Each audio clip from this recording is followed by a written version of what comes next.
నా పేరు కడల రామకృష్ణ. కడల రామకృష్ణ గారు. చంద్రబాబు నాయుడు వచ్చి 5 నెలలు అవుతుంది కదా! ఎలా ఉందంటారు ఇప్పటివరకు? చంద్రబాబు నాయుడు పరిపాలన వచ్చిన తర్వాత ప్రస్తుతం ఉన్న పరిస్థితుల్లో చాలా బాగుంది. చాలా బాగుందనే చెప్తాం. ఎందుకంటే గత ప్రభుత్వాన్ని 5 సంవత్సరాలు చూసాం. అది కేవలం మాకు నేను ఆటో రంగంలో ఉన్నాను. ఆటో రంగంలో 10,000 రూపాయలు ఇవ్వడం వల్ల మాకేమీ కలిసి వచ్చింది లేదు, కానీ ఇబ్బందులు కూడా ఎదుర్కొంది. ఎందుకంటే రోడ్లు అనేవి మొత్తం బాగా డిస్టర్బెన్స్ అని ఆటోమొబైల్ రంగంలో ప్రతి స్పేర్ పార్ట్స్ పెరిగినాయి. రకరకాలుగా ఆ 10,000 రూపాయలు వచ్చాయన్న సంతోషం లేదు, అలా అని చెప్పేసి ఇవ్వలేదన్న బాధ లేదన్నట్టుగా మిగిలిపోయింది మాకు. అది నిజం.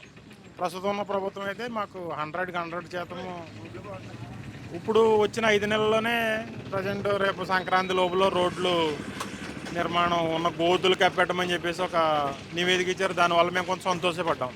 అంటే గతంలో తీసుకున్న 10,000కి ఇన్సూరెన్స్ కానీ రికార్డు కానీ చేయించుకునే వాళ్ళు అప్పుడే బాగుంది ప్రభుత్వం, వీళ్ళు వచ్చాక ఇంకా ఏం లేదని చెప్పేసి అంటారు.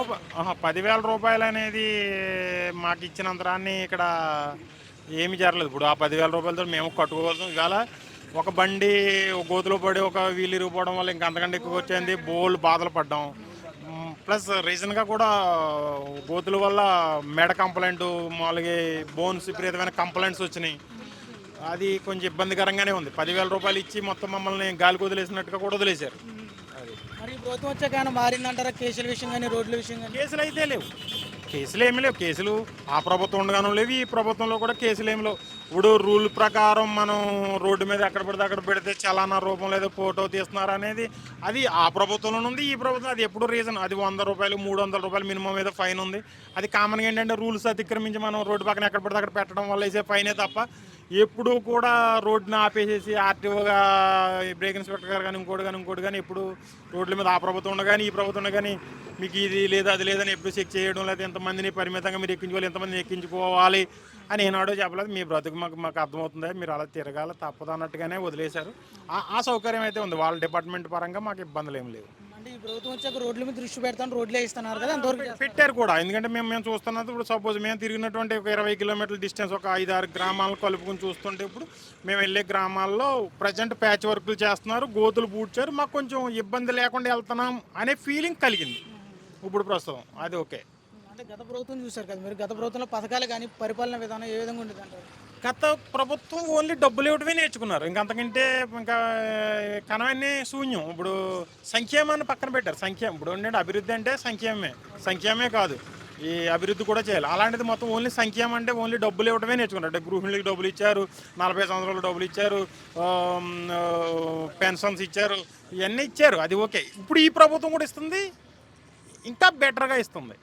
అది నేనైతే ఈ ప్రభుత్వాన్ని ప్రజెంట్ అయితే నేను హ్యాట్ చెప్పే చెప్తాను. ఆ విషయంలో ఇంకో విధంగా అదే అలా అని చెప్పి జగన్ గారి ప్రభుత్వాన్ని నేను ఇంకో విధంగా మాట్లాడలేదు, కానీ బాగాలేదు. పరిపాలనా తీరు ఏంటంటే వన్ వేలో వెళ్ళారు ఆయన, అది కరెక్ట్ కాదు. ఇది 4 పక్షాలు చూశారు, నలుగురిని కలుపుకుని వెళ్తున్నారు.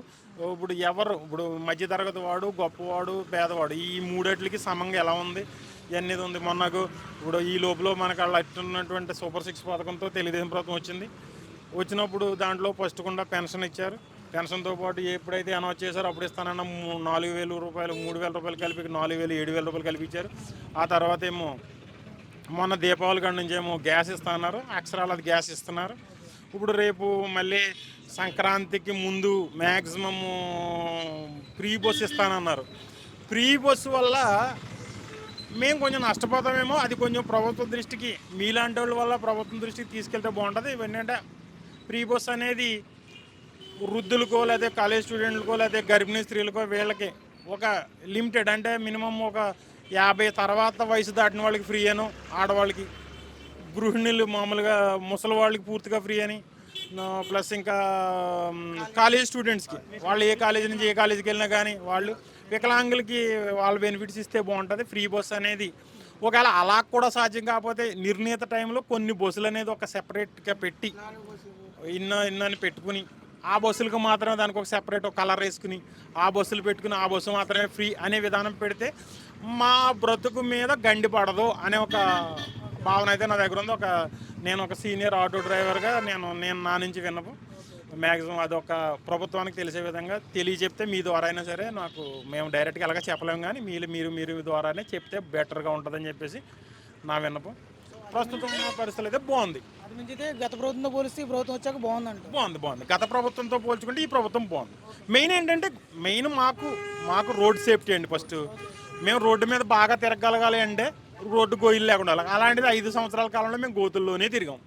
వాళ్ళు డబ్బులు ఇచ్చారు, డబ్బులు ఇవ్వలేదని 10,000 రూపాయలు ఇచ్చారు. కానీ అవి మాకు రెట్టింపు డబ్బులు అయినాయి. దానివల్ల రికార్డు మాట దేవుడు కానీ మా ఇబ్బందులు కూడా ఎక్కువ ఎదుర్కొన్నాం. అది కాకుండా ఇప్పుడు గోతులు అనేది కానీ కరెక్ట్గా చేస్తే మాకు బెటర్. అది చేస్తున్నారు ప్రభుత్వం. అది నిదర్శనంగా కనపడింది. చంద్రబాబు నాయుడు గారు మొన్న చెప్పారు, సంక్రాంతి లోపల ఎట్టు బదులు ఎక్కడ గొయ్యి ఉండకుండా మేము చేయాలన్న విధానం బాగుంది. అది చేస్తే బాగుంటుంది.